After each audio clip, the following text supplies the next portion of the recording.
तर तिकडे कोल्हापूर जिल्ह्यातही पावसाची संततधार सुरू आहे। गेल्या 48 तासांपासून कोल्हापूर जिल्ह्यात पावसाचा जोर कायम आहे।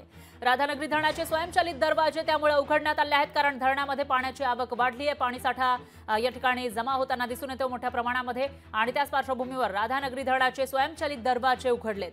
पंचगंगा नदीवरील 20 पेक्षा अधिक बंधारे पाण्याखाली गेले आहेत, त्यामुळे नदीकाठच्या गावांना सतर्कतेचा इशारा देण्यात आलाय, कारण काही दिवसांपूर्वी या ठिकाणी मोठ्या प्रमाणामध्ये पूरस्थिती निर्माण झाली होती। अनेक बंधारे पाण्याखाली गेले होते, पंचगंगेची पाणी पातळीही वाढली होती, आणि तसंच काहीसं पुन्हा एकदा होण्याची भीती आहे, कारण इथं पावसाचा जोर कायम आहे। दरम्यान कोल्हापुरातील परिस्थितीचा आढावा घेतलाय आपले प्रतिनिधी सतेज औंधकर यांनी।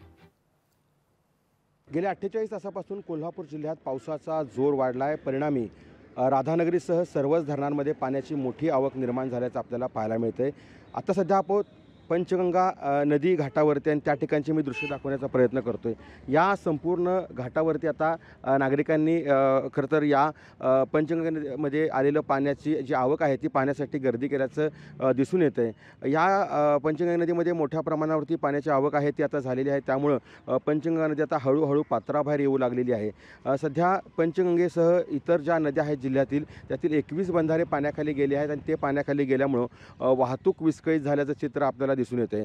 एकूणच जर पाहिलं तर आज देखील येलो अलर्ट आहे, आणि हा अलर्ट असल्यामुळं पाऊस पडण्याची दाट शक्यता आहे ती वर्तवण्यात येते। त्यामुळे पंचगंगा नदी आहे ती आता हळूहळू गतीनं या ठिकाणी पात्राबाहेर येईल असं देखील या ठिकाणी सांगितलं गेलं आहे। त्यामुळं जिल्हा प्रशासन आहे ते सतर्कते मोडवरती आल्याचं आपल्याला दिसून आलेलं आहे, आणि नदीकाठच्या ज्या सर्व गावं आहेत या सर्व गावांना जो अलर्ट आहे तो जारी केलेला आहे। त्यामुळे पुन्हा एकदा कोल्हापूरला जर असाच मुसळधाराचा पाऊस पडला तर मात्र पूर परिस्थिती निर्माण होईल, आणि अशी शक्यता जी आहे ती आता वर्तवण्यात आल्याचं आपल्याला दिसून येत आहे।